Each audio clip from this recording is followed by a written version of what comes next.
ஓம் சாய்ராம். என் அன்பு செல்லமே, என்னுடைய அழகான தங்கமே, எப்பொழுதும் ஒரு விஷயத்தை மட்டும் நன்றாக ஞாபகத்தில் வைத்துக்கொள். எப்பொழுதும் பதட்டங்கள் என்பது வேண்டாம்.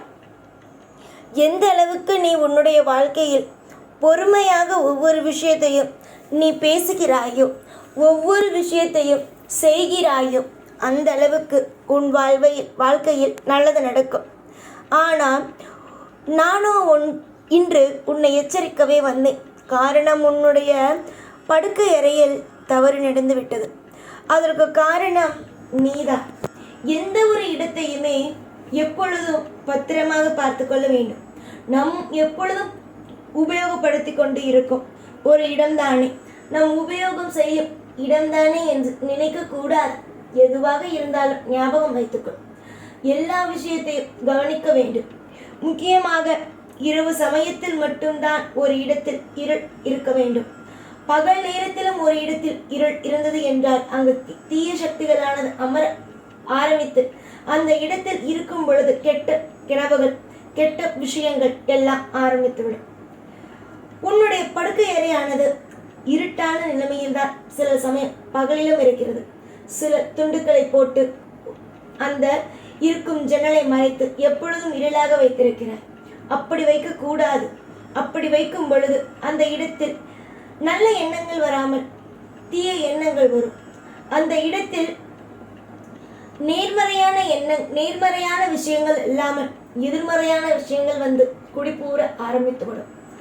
எப்பொழுதுமே பகல் வந்துவிட்டது என்றால் ஜன்னல்களை திறந்து வைக்க வேண்டும். உள்ளுக்குள் இருக்கும் அந்த இருளானது வெளியில் போக வேண்டும். புரிகிறதா? காற்றுகளானது காலை விடிந்தவுடன் அந்த இடத்தை சுற்ற வேண்டும். எப்பொழுதும் ஏதாவது ஒரு துணியை போட்டு இருட்டடையே வைத்தால் அந்த இடத்தில் இருக்கும் லக்ஷ்மியானது நகர்ந்து தீய சக்தியானது உள்ளே வர ஆரம்பித்துவிடும். இது நான் விளையாட்டுக்காகவும் சொல்லவில்லை, உன்னுடைய வீட்டில் இருப்பதினால் தான் சொல்கிறேன். பல நேரத்தில் கெட்ட கெட்ட கனவுகள் வருவதற்கும் இதுதான் காரணம். உன்னுடைய வாழ்க்கையில் கெட்ட கெட்ட கனவுகள் வருவதற்கும் இதுதான் காரணமாக இருக்கிறது. புரிகிறதா? வாழ்க்கையில் எதையும் நினைத்து கவலைப்பட வேண்டாம். எல்லாமே உனக்காக காத்து கொண்டு இருக்கிறது. கூடிய விரைவில் உன்னுடைய வாழ்க்கையை பார்த்து நீயே பிரமிக்கும் வகையில் உனக்கு அடுத்தடுத்து இன்பமான விஷயங்கள் நடக்க ஆரம்பிக்கும். சில பேர் உன்னுடைய வாழ்க்கையை பார்த்து நீ எப்படிதான் ஜெயிப்பாய், பார்க்கிறேன் என்றெல்லாம் சவால் எல்லாம் விடத்தான் செய்கிறார்கள். ஆனால் நீ ஒன்று தெரிந்து கொள். இந்த உலகத்தில் யாருக்கும் யாரும் சவால் விட முடியாது. யாருக்கு எப்பொழுது வேண்டுமானால் தெய்வம் உதவி செய்யும். இப்பொழுதுதான் உதவி செய்யும், அப்பொழுதுதான் உதவி செய்யும் என்பது கிடையவே கிடையாது. அப்படி நினைத்தார்கள் என்றால் முதலில் அவர்கள்தான் தோற்று போவார்கள். எல்லோருக்கும் பொதுவானதுதான் தெய்வம். எப்பொழுதும் ஒன்று தெரிந்து கொள். உன்னுடைய வாழ்க்கையை பார்த்து யாராவது ஏதாவது ஒரு விஷயங்களை சொல்லி உன்னுடைய மனதை காயப்படுத்தினால் ஒன்று நினைவில் வைத்துக்கொள். நிச்சயமாக இவர்களுக்கு தெய்வமானது பதில் கொடுக்கும் என்பதை. தெய்வங்களாகிய நாங்கள் ஒவ்வொருவருக்கும் சொந்தம்தான். ஒவ்வொரு நேரமும் ஒவ்வொரு காலமும் நிச்சயமாக நல்ல பிள்ளைகளுக்கு நல்ல ஒரு வழியை காட்டத்தான் செய்வோம். நீங்களாக ஏதாவது ஒன்றை நினைத்து கொண்டு தெய்வம் கெட்டவர்களுக்கு, அதாவது கெட்ட விஷயம் செய்பவர்களுக்குத்தான் தெய்வம் உதவி செய்யுமோ, நமக்கெல்லாம் தெய்வம் உதவி செய்யாதோ என்று நினைக்காதீர்கள். இப்பொழுது உங்களுக்கு ஒரு வாக்கினை கொடுக்கிறேன்.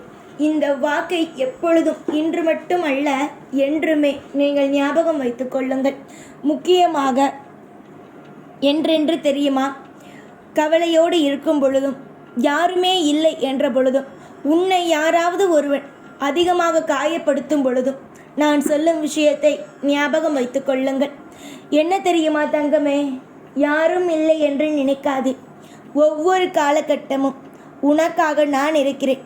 நீ தோற்று போய் நிற்பாய் என்று நினைத்தவர்களுக்கு மத்தியில் உன்னை ஜெயிக்க வைத்து அழகு பார்ப்பேன். கூட்டத்தில் ஒருவனாக நீ நிற்கிறாய். ஆனால் நானோ இன்னும் கொஞ்ச நாளில் தனித்துவமாக உன்னை தெரியப்படுத்துவேன். அதாவது நீ எவ்வளவு செய்தாலும் உன்னுடைய உழைப்பினை வேறொருவன் பார்த்து செய்து அதன் மூலம் அவன் பலன் அடைகிறான்.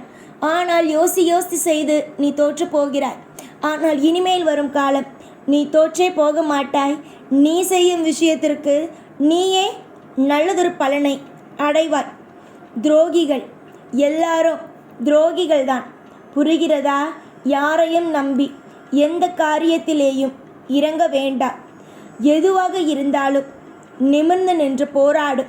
தலை குனிந்து எப்பொழுதும் நின்று போராடுவேன் என்று நினைக்காதே நீ. ஏனென்றால் நீ தலை குனிந்தால் எனக்கு பிடிக்காது.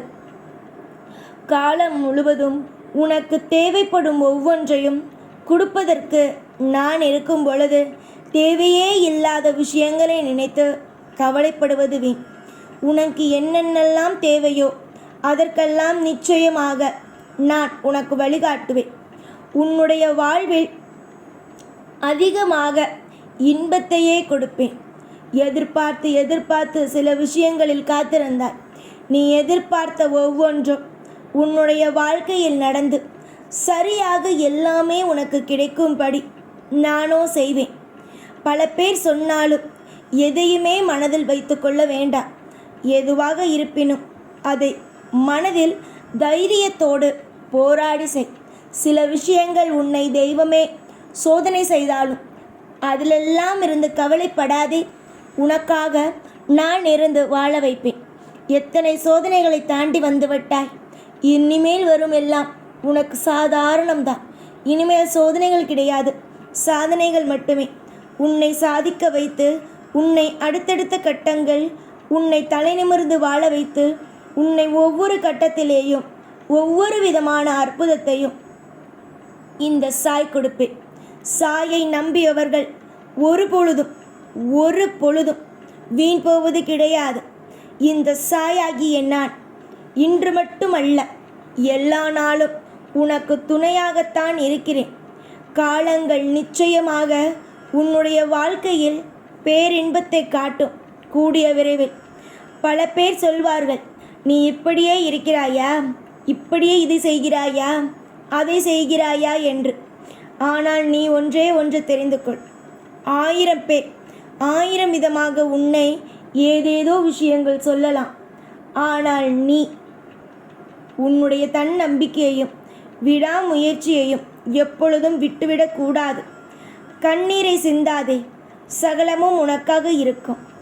எல்லா பொழுதும் எல்லா நாளும் உனக்காகவும் உன் குடும்பத்திற்காகவும் நான் போராடி உன்னை வாழ வைப்பேன். எப்பொழுதும் எந்நாளும் உன் கூடவே இருந்து வாழ வைப்பேன். இந்த சாய்நான். ஓம் சாய்ராம்.